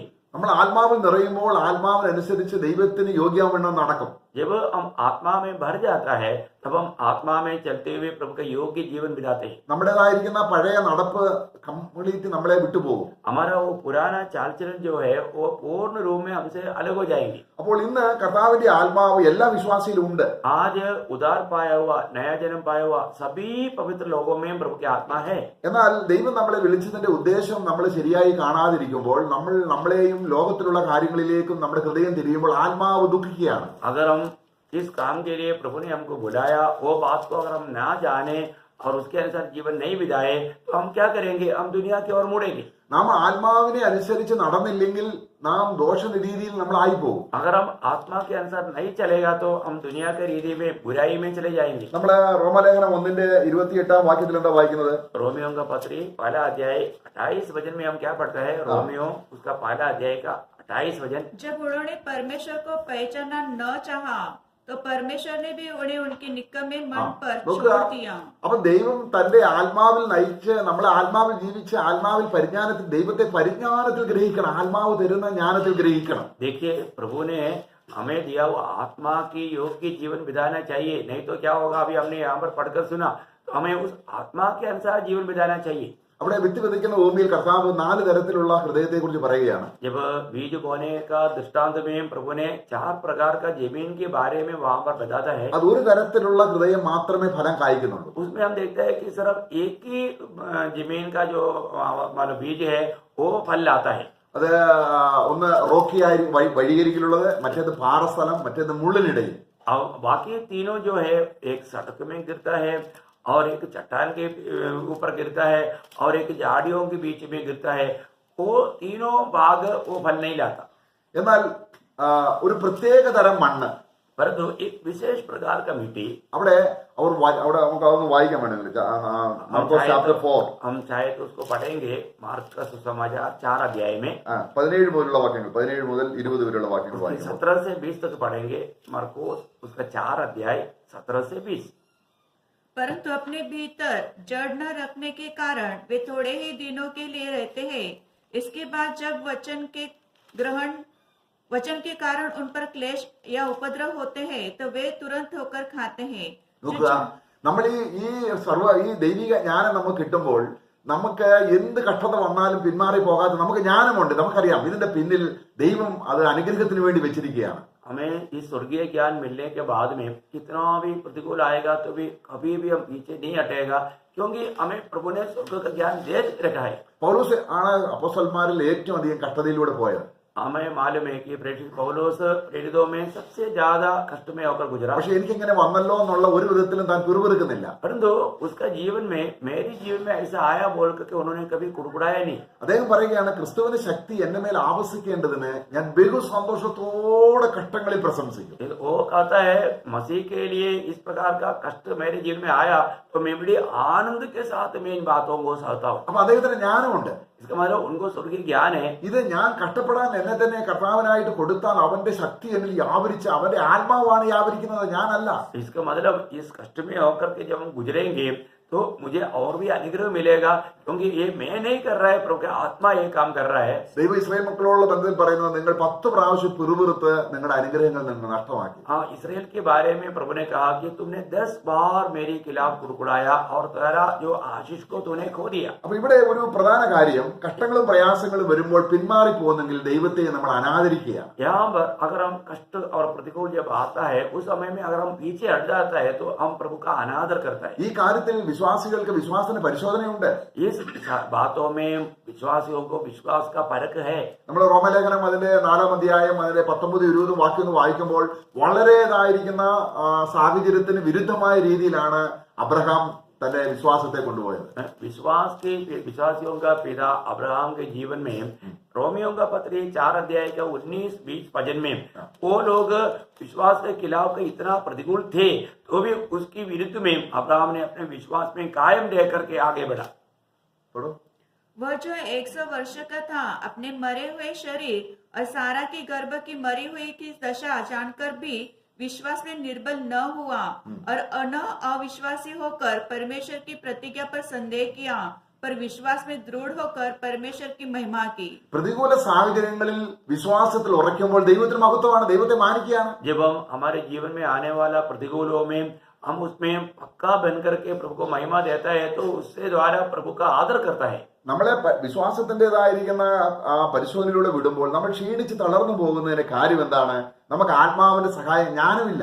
विश्वास के जीवन में आने वाला परखों में अगर हम कमजोर हो जाता है, हम थक जाता है, इसका मतलब क्या है कि हमें स्वर्गीय ज्ञान नहीं. ഇപ്പോൾ നമുക്ക് കഷ്ടങ്ങളോ പ്രയാസങ്ങളോ വരുമ്പോൾ അത് വേണ്ട രീതിയിൽ പരിശുദ്ധാത്മാവിന്റെ ജ്ഞാനത്തിൽ കൈകാര്യം ചെയ്താൽ നമുക്ക് സ്വർഗത്തിൽ മാനം ഇരട്ടിക്കുകയാണ്. കാരണം ദൈവത്തെ ഇവിടെ മാനിക്കുന്നവനെ ദൈവം മാനിക്കും. जब हमारा प्रतिकूलों में हम प्रभु को सम्मान करते हुए प्रभु को महिमा देते रहेगा तो आने वाला भविष्य में प्रभु हमारा सम्मान करेगा. നമുക്ക് മുൻപേ പോയ ദൈവദാസന്മാരിൽ ഏതെല്ലാം ഘട്ടങ്ങളിലൂടെയാണ് പോയത്? हमारे आगे आगे जो पवित्र लोग चला गया, वो लोग इतनी कष्ट और कठिनाई में होकर के गुजर कर गया. എനിക്ക് ഒരു ഘട്ടവും ഉണ്ടാകരുത്, അതിനാണ് ഞാൻ ദൈവത്തെ വിളിക്കുന്നത് എന്ന് നമ്മൾ ചിന്തിക്കുന്നെങ്കിൽ നമ്മൾക്ക് ഈ ജ്ഞാനം സംബന്ധിച്ച് വളരെ കുഞ്ഞുങ്ങളാണ്. यदि अगर हमारे जीवन में हम सोचे कि मेरे जीवन में कोई भी कष्ट ना आए, अगर ऐसा विचार हमारे दिल में है तो हम इस स्वर्गीय ज्ञान के बारे में बिल्कुल एक बचपना का अनुभव में. അതുകൊണ്ടാണ് നമ്മൾ ദൈവവചനം വായിച്ച് ഈ ദൈവം നമ്മളെ നടത്തുന്നത് എങ്ങനെയാണെന്നുള്ളതിന്റെ പരിജ്ഞാനം കിട്ടാൻ ദൈവത്തിന്റെ വചനം ശരിക്കും വായിക്കണം. इसलिए हम प्रभु का वचन को पढ़ करके वचन से इन बातों को समझना चाहिए, वचन को पढ़ना चाहिए. യിരെമ്യാവിന്റെ പുസ്തകം 8-ാം അധ്യായത്തിന്റെ 9-ാം വാക്യത്തിൽ പറയുകയാണ്, എന്റെ വചനം നിങ്ങൾ തള്ളിക്കളഞ്ഞുവെങ്കിൽ നിങ്ങൾക്ക് എന്ത് ജ്ഞാനമുള്ളൂ? प्रभु का वचन में यिर्मयाह 8-9 में प्रभु पूछता है, यदि तूने मेरे वचन को ही छोड़ दिया तो तुम्हें क्या ज्ञान है? അപ്പൊ വചനത്തിലൂടെയാണ് പരിശുദ്ധാത്മാവ് ജ്ഞാനം തരുന്നത്. क्योंकि वचन के द्वारा प्रभु उस ज्ञान को देता है. ഒരു ബുദ്ധിയില്ലെങ്കിലും अगर कुछ भी ज्ञान नहीं है तो ഒരു എഞ്ചിനീയറോ ഒരു ശാസ്ത്രജ്ഞനോ വചനം വായിച്ചാൽ മനസ്സിലാകത്തില്ല. अभी एक इंजीनियर या एक वैज्ञानिक जब प्रभु का वचन पढ़ेगा तो उनको नहीं समझेंगे. എന്നാൽ ദൈവം തെരഞ്ഞെടുത്ത ഒരു ദൈവമായി ഒരു വിദ്യാഭ്യാസം ഇല്ലെങ്കിൽ അവൻ വചനം വായിക്കുമ്പോൾ അവന്റെ ഉള്ളിൽ ഒരു പ്രകാശം ഇങ്ങനെ ജ്വലിക്കുകയാണ്. परंतु जो नया जन्म पाया हुआ एक व्यक्ति वो अनपढ़ क्यों ना हो, परंतु वचन पढ़ने के समय में उनके अंदर ये स्वर्गीय ज्ञान जलते रहता है. അപ്പോൾ നമ്മൾക്ക് മുമ്പിൽ വചനം കഷ്ടത വന്നപ്പോൾ, വചനം നിമിത്തം കഷ്ടത വന്നപ്പോൾ അവർ പിന്മാറിപ്പോയി. कई लोग कष्ट आने के समय में, वचन के कारण कष्ट आने के समय में वो लोग पीछे चला गया. അവർക്ക് കിട്ടാൻ പോകുന്ന മഹത്വം എങ്ങനെയുള്ളതാണ്? उनको कैसा महिमा मिलेगा? ആ പിന്മാറ്റത്തിലൂടെ ദൈവത്തെ അവർ അപമാനിച്ചു. क्योंकि वो लोग पीछे जाने के कारण उन्होंने प्रभु का निंदा किया. അപ്പോൾ അവരെ അവിടെ വായിക്കുകയാണ്, यहाँ पर हम पढ़ता है മുള്ളിനിടയിൽ വിധിക്കപ്പെട്ടത് 18-ാം വാക്യം.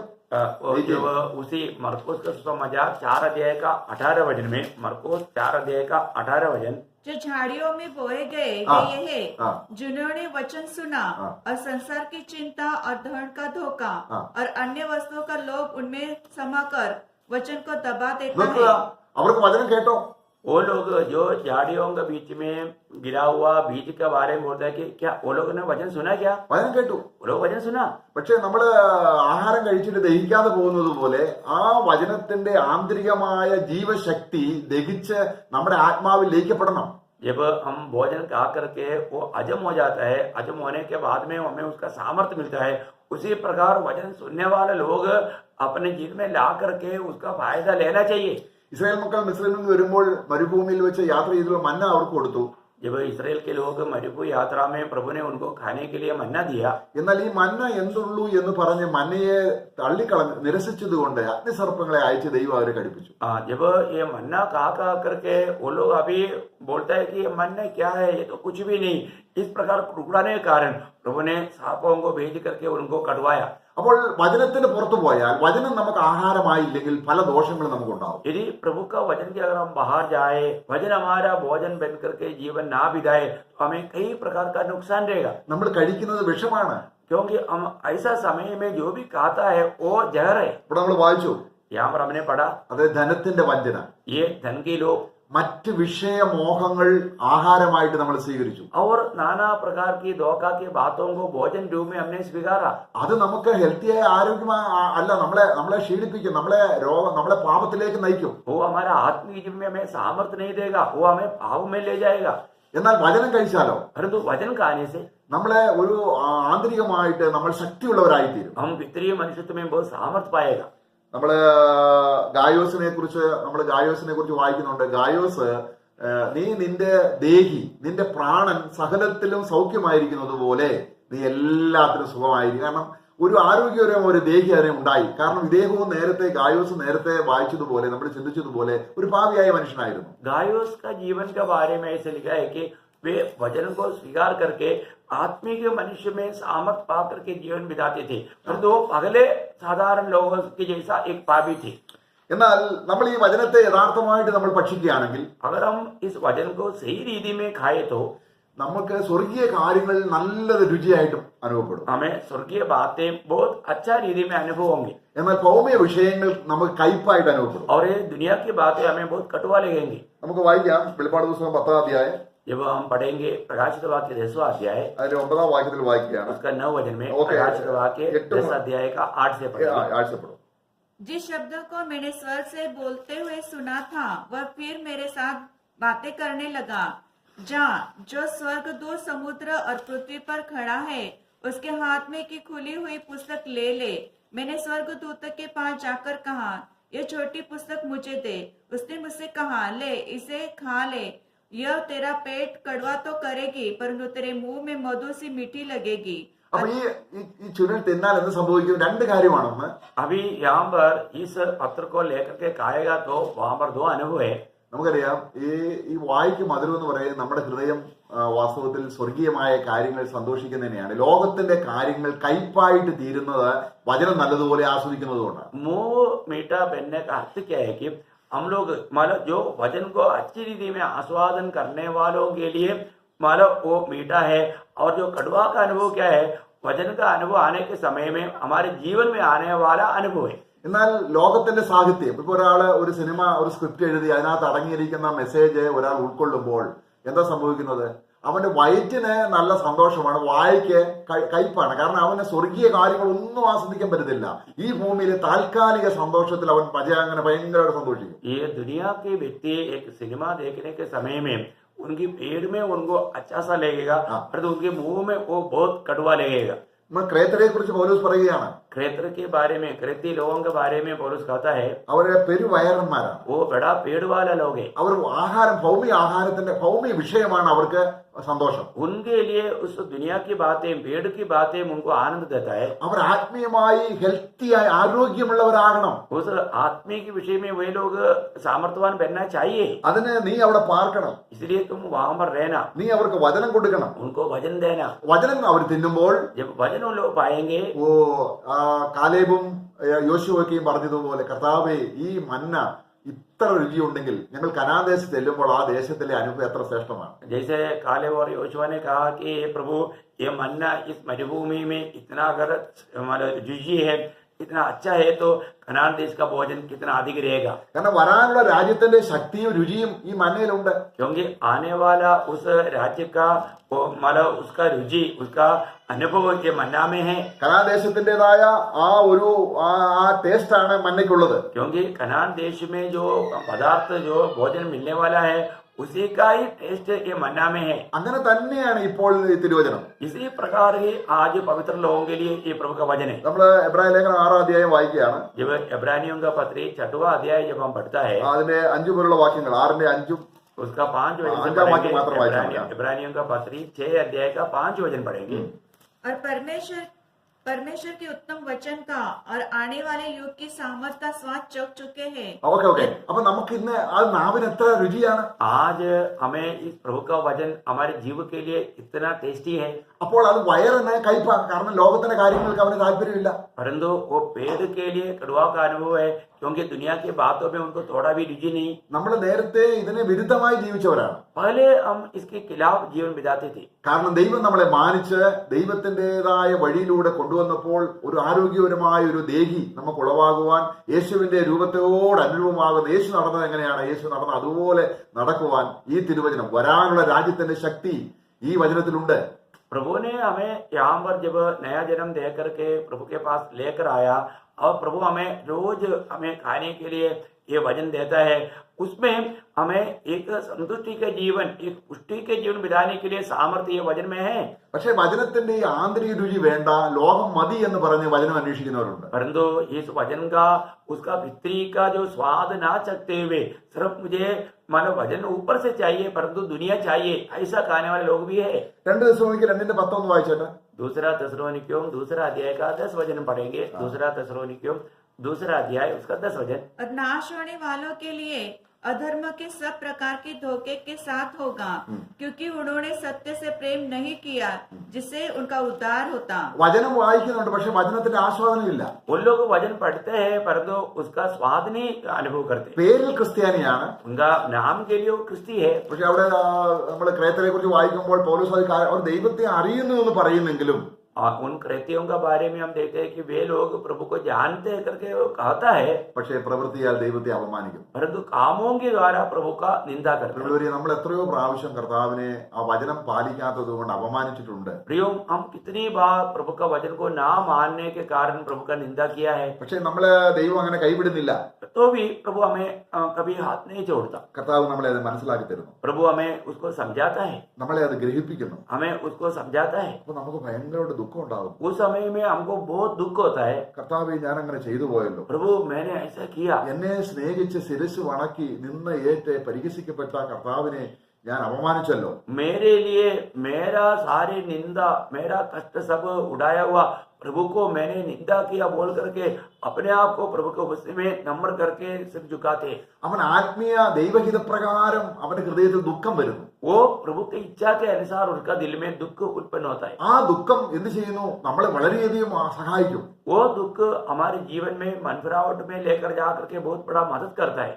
എന്നാൽ എനിക്ക് കാറില്ല, എനിക്ക് നല്ലൊരു വീടില്ല, എനിക്ക് ഈ ഭൗമിക വിഷയത്തോടുള്ള ബന്ധത്തിൽ ഏത് ദുഃഖവും നമ്മളെ നശിപ്പിക്കും. परंतु अगर हम सोचेगा मुझे कार नहीं, मुझे घर नहीं, इस प्रकार का दुनिया का कोई भी चिंता वो हमें नष्ट करेगा. നമ്മൾ ശരിക്കും ദൈവത്തിന്റെ ദാസൻ ആത്മാവിൽ പഠിപ്പിക്കുന്നുണ്ട്, ലോകത്തിന്റെ ദുഃഖം മരണം. और प्रभु का दास हमें प्रभु का वचन में सिखाता है कि दुनिया का जो भी दुख है वो मृत्यु लाता है. അഹരോന് 2 മക്കൾ മരിച്ചു വീഴുകയാണ് ദൈവസന്നിധിയിൽ. हम देखते हैं कि आरोन का 2 बेटे प्रभु को उपस्थिति में मर गया. പെട്ടെന്ന് ദൈവത്തിന്റെ സന്ദേശം മോശയ്ക്ക് കിട്ടി. और तुरंत मोशे को संदेश आया, അഹരോൻ കരയാൻ പാടില്ല. आरोन नहीं रोना चाहिए. കാരണം അഹരോന്റെ തലയിൽ ഇരിക്കുന്ന അഭിഷേകം क्योंकि आरोन के ऊपर जो अभिषेक जो है അവൻ മഹാപുരോഹിതനാണ്. वो महायाजक है। അവൻ ലോകത്തിന്റെ കാര്യങ്ങൾക്ക് വേണ്ടി കരയാനല്ല, वो दुनिया की बातों के लिए रोने के लिए नहीं, ദൈവത്തിന്റെ ആലയത്തോടുള്ള ബന്ധത്തിൽ മാത്രമായിരിക്കണം അവന്റേതായ ജീവിതം. उनका जो जिंदगी जो है प्रभु के भवन के ऊपर या उसके बारे में होना चाहिए। അതുകൊണ്ട് മഹാപുരോഹിതൻ വസ്ത്രം കീറരുത്, इसलिए महायाजक कभी कपड़ा नहीं बांधना തലമുടി വലിച്ചു പറിക്കരുത്. और उनका बाल को चित्र पित्र नहीं करना, ഇതൊക്കെ ദുഃഖത്തിന്റെ അടയാളമാണ്. ये सब एक दुख का चिन्ह है। കാരണം ദൈവം ആ രീതിയിൽ തന്റെ മഹാപുരോഹിതനെ കാണാൻ ആഗ്രഹിക്കുന്നില്ല. प्रभु कभी भी अपने याजक को इस अवस्था में देखना नहीं चाहता। നമുക്ക് ഒരു ദൈവത്തിനെ ദൈവം പുരോഹിതനാക്കി വെക്കുമ്പോൾ ഏത് നിലയിലാണ് അവന് സ്വന്തം മകൻ മരിച്ചു വീണാൽ കരയാൻ പാടില്ല. കാരണം അത്രയ്ക്ക് एक प्रभु का जन को, एक प्रभु का हमारे याजक को प्रभु कितना ऊंचा पदवी में लेकर आकर रखता है, क्योंकि अपना बेटा मर कर पड़ा है तो भी वो वहां पर रोना नहीं, प्रभु का दास रोने का अवस्था प्रभु बिल्कुल नहीं चाहता। ആ ജ്ഞാനം वो स्वर्गीय ज्ञान। അപ്പൊ ആര് കരഞ്ഞോളും? उस समय में कौन रोएंगे? കരയാൻ വേണ്ടി കുറച്ചുപേരെ മാറ്റിവെച്ചു. हाँ, रोने के लिए कुछ लोगों को प्रभु ने अलग कर करेगा। പക്ഷെ എന്റെ മഹാപുരോഹിതൻ, परंतु मेरा याजक, പ്രിയമുള്ളവരെ, നമ്മളെ നിസാര ലോകത്തിലെ കാര്യത്തിന് വേണ്ടി എന്തുമാത്രം ദുഃഖിച്ചാണ് നടക്കുന്നത്. प्रियो, हम लोग ये दुनिया की बातों के लिए कितना दुखी होकर चलते हैं। നമുക്ക് ജ്ഞാനമില്ല. हमें ज्ञान नहीं। ലോക മനുഷ്യരെക്കാൾ നമ്മൾ അജ്ഞാനികളായിട്ട് തീരണം. ലോക മനുഷ്യർക്ക് ഇല്ലാത്തതിനേക്കാൾ അധികം വേവലാതിയാണ് ഇപ്പോഴത്തെ നമ്മുടെ ഭാവിയോടുള്ള ബന്ധത്തിൽ പല കാര്യങ്ങളിലും. हमें इस दुनिया के लोगों से भी बढ़कर के चिंता करने वाला अनुभव में प्रभु का लोग इतना गिर चुके हैं। കാരണം ദൈവം നമ്മളെ ഈ രീതിയിൽ ഉയർത്തി വെച്ചപ്പോൾ, ഇസ്രായേൽ മക്കളെ വിശേഷിച്ചാൽ ദൈവം അവരെ പുരോഹിത വർഗമാക്കി പ്രത്യേകം തെരഞ്ഞെടുത്ത് പ്രത്യേക ഗോത്രമായി അവരെ അനുഗ്രഹിച്ചപ്പോൾ ദൈവം അവർക്ക് 7 ഉത്സവങ്ങൾ കൊടുത്തു. കാരണം ആനന്ദത്തിന്റെയും സന്തോഷത്തിന്റെയും ദിവസങ്ങളായിരിക്കണം നിങ്ങൾക്ക് ഈ 7 ഉത്സവങ്ങളിലൂടെ. प्रभु ने चुने हुए अपने लोगों को खुशी मनाने के लिए मरुभूमि यात्रा में भी क्यों ना हो कि उनको 7 पर्व दिया कि वो प्रभु को उसमें हमेशा आनंद मनाए। ഏതെങ്കിലും ഒരു ദുഃഖത്തിൻ്റെതായ ലോകത്തിലൊന്നുമില്ല എന്ന് ദുഃഖിക്കാനായിട്ട് ഒരു ഉത്സവം കൊടുത്തോ? ഇല്ല. ഉത്സവം എന്ന് പറയുന്നത് തന്നെ എന്താണ്? സന്തോഷത്തിന്റെയും സമാധാനത്തിന്റെയും ഒരു ഹൃദയാന്തരീക്ഷം ഉണ്ടാക്കുക എന്നുള്ളതാണ്. दुनिया के जीवन में कोई भी पर्व वो दुख मनाने के लिए दिया क्या? नहीं, पर्व बोलेगा तो वो खुशी मनाने के लिए है, प्रभु को उपस्थिति में आनंद करने के लिए। അവരുടെ ആ ഒന്നാമത്തെ ഉത്സവം തന്നെ പെസക എന്ന് പറയുമ്പോൾ നമുക്ക് ആ വാക്യം ഒന്ന് വായിക്കാം. എബ്രായ ലേഖനം 11:28 വായിക്കുകയാണ്. അത് ഉത്സവമായിരിക്കണം. जब हम लोग पर्व बोले तो वो एक बड़ा आनंद के लिए है। उनका पहला पर्व जो पेसगा जो है वो हम इब्रानियों का पत्री के 6 अध्याय उसके 28 वचन में पढ़ता है। അതിന്റെ 28 വാക്യം, 11 का 28। विश्वासी से उसने फसह और लहू बछड़ने की विधि मानी और पहलोटों का नाश करने वाला इस्राएल पर हाथ न डाले। അപ്പോൾ അവിടെ നോക്കുക, നമ്മൾ ആ അന്തരീക്ഷം നോക്കിയേ. अभी वहां का सिचुएशन आप थोड़ा देखिए। അവിടെ പുറത്ത് ജനങ്ങൾ അല്ലെങ്കിൽ ആദിജാതന്മാർ മരിച്ചു വീഴുകയാണ്, മിസ്രൈമിലുള്ളവരെ. वहां पर मिस्रैम की सारे पहलौटे मारा जा रहा है। ദൈവത്തിന് ന്യായവിധി നടക്കുകയാണ്. वहां पर प्रभु का न्याय चल रहा है। എന്നാൽ ഇവിടെ ഒരു പ്രത്യേക ജനം, परंतु जो यहाँ पर एक विशेष झुंड, ആ മരണം തങ്ങളെ തൊടാതിരിക്കാനായിട്ട് वो मृत्यु हमें ना छूने के लिए അവരുടേതായിരിക്കുന്ന വീടിന്റെ മുമ്പിൽ അവർ രക്തം പുരട്ടിയിരിക്കുകയാണ്. उन लोगों ने अपने दरवाजे पर वो लहू लगाया है। എന്തിനാണ് അത് കാണിക്കുന്നത്? वो किस बात को दिखाता है? ആ ദുഃഖം ഞങ്ങൾക്ക് വരുത്തില്ല. क्योंकि उन लोगों का वो दुख हमारे जीवन में, हमारे घर में नहीं आएगा। ഞങ്ങൾ അകത്ത് ഉത്സവമാണ്. കാരണം അവിടെ അവർ അറുത്ത കുഞ്ഞാന്റെ രക്തം ആ കട്ടിൽക്കാൽ പുരട്ടിയിട്ട് അതേ മാംസം ചുട്ടു തിന്നുകയാണ്. उन लोगों ने जो पेसगा के मेमने के वध किया था, उन लोग उसका लहू दरवाजे पर लगाया और उसके मांस जो है वो लोग पकाकर खा रहे हैं। അപ്പൊ ഒരു സ്ഥലത്ത് വളരെ കണ്ണുനീര്, ഉറച്ച നിലവിളിയും ഉറക്കെ ഉള്ള ദുഃഖത്തിന്റെ അവസ്ഥയായിരിക്കുമ്പോൾ അതേ സ്ഥലത്ത് തന്നെ, അതേ രാജ്യത്ത് തന്നെ സന്തോഷിക്കുന്ന ഒരു കൂട്ടം ജനം. यहाँ पर हम देखते हैं कि एक ही देश में कुछ लोग उनके पहलौटा मारा जाने के कारण बहुत दुख में है, बहुत विपत्ति में है, और तो उसी देश में कुछ लोग उसी जगह पर बहुत खुशी और आनंद मना रहा है, पर्व मना रहा है। അപ്പോൾ അതിനെക്കുറിച്ച് പിന്നെ എല്ലാ വർഷവും അവരിത് ചെയ്യണം. और इतना ही नहीं, वे लोगों को ये विधि दिया गया कि वो हर साल में इस प्रकार काम करे। പക്ഷെ രണ്ടാം പ്രാവശ്യം ചെയ്യുമ്പോൾ തൊടാതിരിക്കാനല്ല, ആ ഒന്ന് ചെയ്തത് മതി. तो दूसरी बार करने के समय में विरोधी ना छूने के लिए नहीं, वो एक ही बार करना काफी था। അവരെ രക്ഷിച്ചതിന്റെ സന്തോഷം. अभी वो उनको जो छुटकारा दिया था उसकी आनंद। നമ്മൾ കർത്താവിന് മേശ നമ്മൾ കഴിക്കുന്നത് എന്താ? ദൈവം നമ്മളെ ശിക്ഷിക്കാതിരിക്കാൻ വേണ്ടിയാണോ? आज हम प्रभु का मेष का आचरण जो करता है, क्या प्रभु हमें ताड़ना ना देने के लिए करता है क्या? നമ്മളെ രക്ഷിച്ചതിന്റെ സന്തോഷമല്ലേ? ये हमारा उद्धार किया उसका आनंद में है। നിങ്ങൾ അനുഗ്രഹിക്കും, നിങ്ങൾ നന്ദി പറയുന്ന ആ അപ്പം, നന്ദി പറയുന്ന ആ വീഞ്ഞ്, आप जो धन्यवाद देने वाला ये रोटी और दाखमधु, അപ്പോൾ നമുക്ക് ദൈവത്തിന് നന്ദി പറയുകയാണ്, ഞങ്ങളെ സന്തോഷിപ്പിക്കുന്ന അവസ്ഥ നീ കൊണ്ടുവന്നല്ലോ. हम उनको लेकर के हम प्रभु को धन्यवाद देता है क्योंकि इतना बड़ा आनंद भरा अनुभव में प्रभु ने हमको लेकर आया। പക്ഷെ മേശ നമുക്കൊരു സന്തോഷമായി തീരുന്നില്ല. परंतु वो मेष हमारे लिए आनंद नहीं बनता। അപ്പൊ മേശ നമുക്ക് അതിനുള്ള പരിജ്ഞാനം നമുക്ക് കിട്ടിക്കഴിയുമ്പോൾ ദൈവം എന്നെ എത്രയോ ആദരിച്ച്, നോക്കുക, കർത്താവിന്റെ മേശയിൽ പങ്കാളിയായി തീരുവാൻ എത്രയോ അനുഗ്രഹമാണ് തന്നിരിക്കുന്നത്. उस मेष में हम शामिल होने के द्वारा हम ये बात से प्रभु को सम्मान करता है कि उसके लिए प्रभु ने मेरे लिए कितना बड़ा प्रेम दिया, मेरे लिए कितना प्रभु ने कार्य किया, ये बात को जान करके हम प्रभु का सम्मान करता है। പുതിയ നിയമത്തിൽ അതിനെ ക്രോഡീകരിച്ച് അല്ലെങ്കിൽ അതിന്റെ നിവൃത്തീകരണത്തെ കുറിച്ച് പറയുമ്പോൾ 1 കൊരിന്ത്യർ 5:7 ദൈവദാസൻ എങ്ങനെയാണ് നമ്മളെ പഠിപ്പിക്കുന്നത്? नया नियम की मंडली के लिए उसके बारे में जो छाया में पुराने नियम में पेसका मनाया गया, उसका बारे में इस नया नियम के मंडली को कैसे कहता है, उसका 1 कोरिन्थी 5 उसकी 7 में हम क्या पढ़ता है? 1 कोरिन्थी 5 उसकी 7 पुराना खमीर निकाल कर अपने आप को शुद्ध करो कि नया गूंदा हुआ आटा बन जाओ, ताकि तुम अखमीर न हो, क्योंकि हमारा भी फसह जो मसीह है बलिदान हुआ है। Price the Lord. അവിടെ ഉത്സവം ആചരിക്കാനുണ്ട്. यहाँ पर आप पर्व मनाओ करके बताता है। എന്താണ് ഉത്സവം ആചരിക്കേണ്ടത്? किस रीति में या क्या हमें पर्व मनाना चाहिए? അന്ന് ഇസ്രായേൽ ജനം ആ ന്യായവിധിയിൽ നിന്ന് രക്ഷപ്പെട്ടതിന്റെ സന്തോഷം, ആ അനുഭവം തന്നെയാണ് നമ്മൾ ഇന്ന് കർത്താവിന്റെ സന്നിധിയിൽ കൂടി വരുമ്പോൾ കർത്താവ് നമുക്ക് നമ്മുടെ മരണം അനുഭവിച്ച് നമ്മുടെ രക്ഷയായി തീർന്നത് ഓർക്കുമ്പോൾ നമുക്ക് ദൈവത്തിന് നന്ദി പറയാൻ ദൈവം എത്ര വലിയൊരു സാഹചര്യം ഒരുക്കിയിരിക്കുക. नया नियम की हम लोग इस मेष करने के समय में हमें कितना खुशी मनाना चाहिए। इसे पुराना नियम के लोग, बुधवार के लोग जब पनौटा मारा जाने के कारण दुख में था, परंतु ये लोग वहां पर बहुत आनंद मनाया।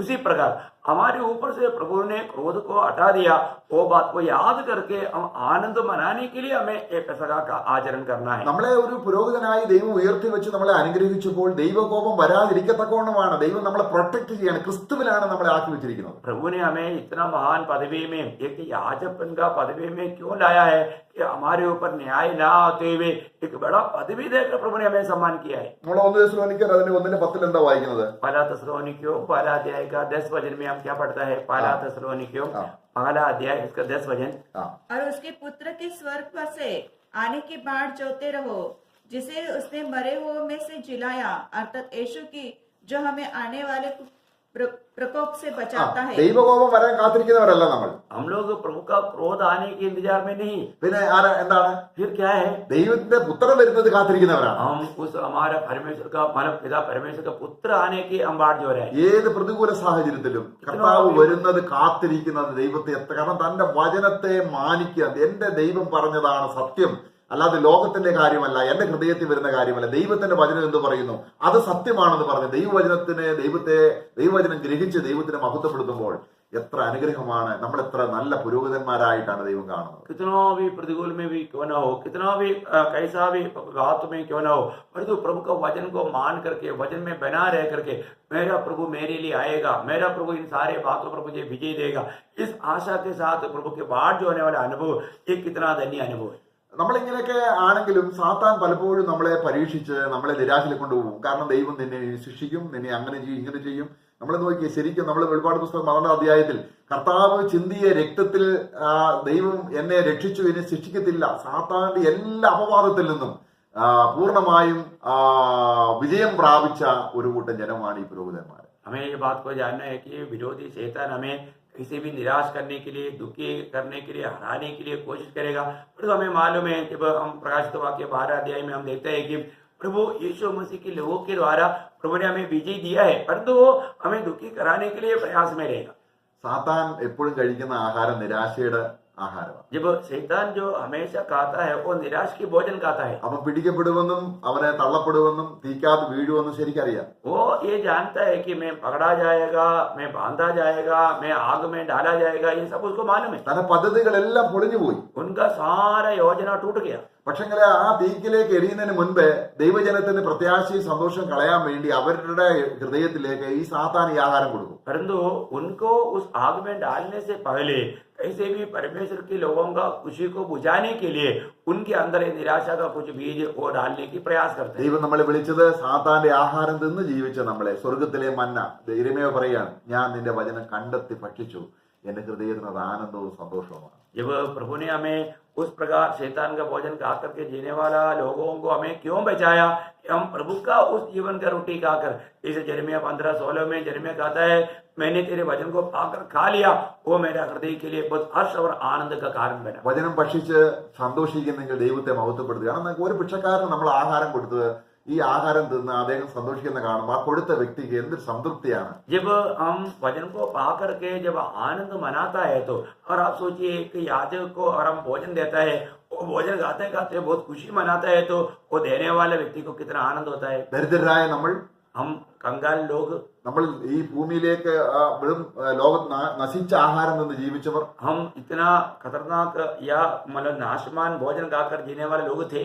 സ്വർഗത്തിലെ ആ മന്ന നാവിൽ ആസ്വദിക്കുമ്പോൾ और आज वो स्वर्गीय मन्ना को हम अपने जीव में जब खाता है तो कितना बड़ा आनंद होता है. ആ ആനന്ദം ദൈവം എത്ര മഹത്വം എടുക്കുകയാണ്. वो आनंद हम पाता है तो प्रभु को कितना महिमा मिलता है. ഇങ്ങനെ വചനം വായിക്കുമ്പോൾ ദൈവത്തെ മഹത്വപ്പെടുത്തുകയാണ് നമ്മൾ. इस रीति में वचन पा करके अगर हम खुशी मनाता है तो हम प्रभु को महिमा देता है. Price the Lord. Praise the Lord. അങ്ങനെ ദൈവത്തെ മാനിക്കുന്നവനെ ദൈവം മാനിക്കും. इसी प्रकार जो व्यक्ति प्रभु का आदर करेगा, ऐसा लोगों को प्रभु आदर करेगा. കർത്താവ് നമ്മെ അതിനായി സഹായിക്കട്ടെ. प्रभु हमें उसके लिए सहायता करे. Price the Lord. प्रभु का अनुग्रह आप सबके साथ हो. आमीन.